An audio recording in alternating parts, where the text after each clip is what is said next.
Hello everyone! Today we will analyze the characters and talk about what role they can have in the digital circus and much more. But until we started, subscribe to our channel. Turn on the notification, but we will start. The amazing digital circus is an allegory of the experience of becoming a full-fledged internet entertainer or artist. The first character we see is Kane, who represents the audience as a whole and the platforms on which the content is posted. Look at his design. His most noticeable features are his big mouth and eyes, from which he can summon a multitude. This means that the audience mainly interacts with online personalities through views and comments on the internet. He is also almost omnipotent within the circus grounds, reflecting the power of online popularity over content creators, for example, when YouTubers worship algorithm. The second character we see is Kane's closest companion, Bubble, who represents the type of creator who is most likely to get great popularity in a relatively short time.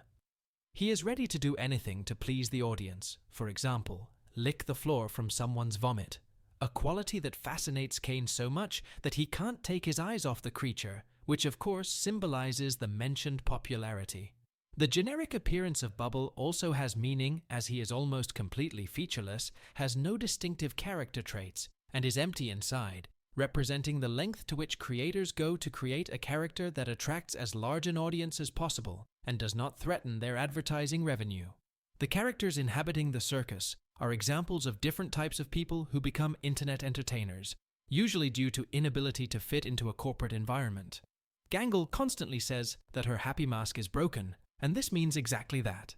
She is the type of person who wears a comedy mask, pretending to take everything that happens in her life easily, pretending to go along with people at work, pretending to understand what she does and why she does it.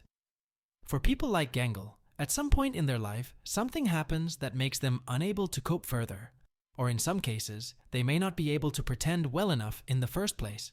Either way, their happy mask is broken from then on, and they become dysfunctional and unpleasant to communicate with, leading to loneliness and unemployment. Her characteristic design is also symbolic, representing the type of personality that hates conflicts of any kind, preferring to succumb to any pressure that comes her way. Zubul is the type of person who prefers to abstract themselves from reality in general, or from specific unpleasant situations, instead of confronting them. She is even presented in the form of a combination of abstract shapes. Every time we see her in a situation where she can take action, she chooses to turn off and not interfere, neither emotionally nor physically. Such behavior can manifest itself at work for a variety of reasons, from passionate pursuit of hobbies to mental health problems. Either way, a person who does not show a sufficient level of enthusiasm is considered undesirable in corporate culture and risks long-term unemployment. Kinger is just a mentally ill person, not sick enough to be placed in a psychiatric hospital, but not healthy enough to hold a job. He is described as the one who spent the most time in the circus, as a reference to the old trend of interned wanderers, the idea that the internet is mainly 14, used by strange adult men who live in their parents' basement and refuse to grow up, instead choosing to continue childhood through their online characters. The idea here is that his type of people appeared long before that. How the first YouTube channel with 1 million subscribers appeared, so he knows the work of internet popularity much better than newcomers. Refuse to grow up, instead choosing to experience extended childhood through their online personas.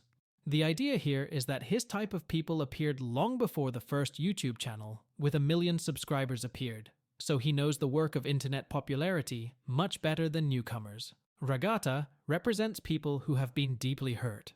Her design clearly depicts her as a damaged doll, symbolizing the type of person who was used and abused. The damage seems to be fixed, but not completely, as shown by the patches on her dress and the absence of an eye. Perhaps the reason why she does not have a job is that she was the object of hateful or sexual harassment or some other type of abuse at a previous workplace. Knowing something about suffering, she tries to help those who see struggling, which may also be her way of coping with past trauma. Jax is a bully, representing people who may have difficulty fitting into a corporate environment because of their sadistic tendencies. He is deliberately depicted much taller than other characters, emphasizing the fact that he is the type of bully who cannot be intimidated or beaten. Moreover, His rabbit-like appearance resembles Bugs Bunny, the famous cartoon trickster, who serves to accentuate his habit of pranking people and making others the object of his jokes. Kaufmo is a sad clown, representing a subgroup of the type of people who are called class clowns in school and grow up to be funny colleagues or aspiring stand-up comedians. The problem with being a comedian is that it requires a deeper than usual understanding of insecurity, pain, self-doubt, injustice, and other problems in order to be able to come up with good jokes, since the human reaction of laughter is associated with fear and surprise at the neurological level. All it takes for a comedian to become depressed is to start thinking too much about the things he laughs at, and vice versa. All it takes for a depressed person to become a comedian is to start joking about the things that bother him. Regardless of what was first for Kaufmo, he is shown in a state where he cannot laugh at his and other people's situation. In fact, he can no longer endure it all, which makes him dangerous and destructive. Flying past the sun and the moon, which is mentioned in the introductory song, represents a lonely and loveless existence, which is often accompanied by both unemployment and overwork. The sun is a male symbol, and the moon is a female one. Finally, we see the main character, Pomni. Pomni suffers from severe anxiety and a possible mild case of epilepsy, as hinted at by her colorful clothes and eyes, if her occasional forgetfulness and tendency to overload were not enough. Next, Kane gives Pomni a tour of the world in which they live, another series of metaphors. First, there is the tent, which, as Kane explains it, is your living quarters. And that's exactly that, the place where an internet personality lives. Their house apartment, which is why Kane is unable to explain what happens inside the tent, despite being the circus ringmaster. It's because whatever happens off-camera in the privacy of the entertainer's home is their own business and nobody else's. The grounds contain the digital lake, in which you can drown, and the digital carnival, in which you can ride attractions. These two locations represent the different virtual activities in which one can engage while using the internet. The deep lake is a metaphor for introversive activities such as reading, watching videos, playing single-player games, etc., while the carnival is a metaphor for extroversive activities such as multiplayer video games, live chats, live streams, etc. The sun and the moon, as previously mentioned, are masculine and feminine symbols respectively, and are mentioned in the context of romantic relationships, or lack thereof. Kane says, "Night, day, it's all okay," meaning that both heterosexual and homosexual relationships can be pursued, at least on the internet.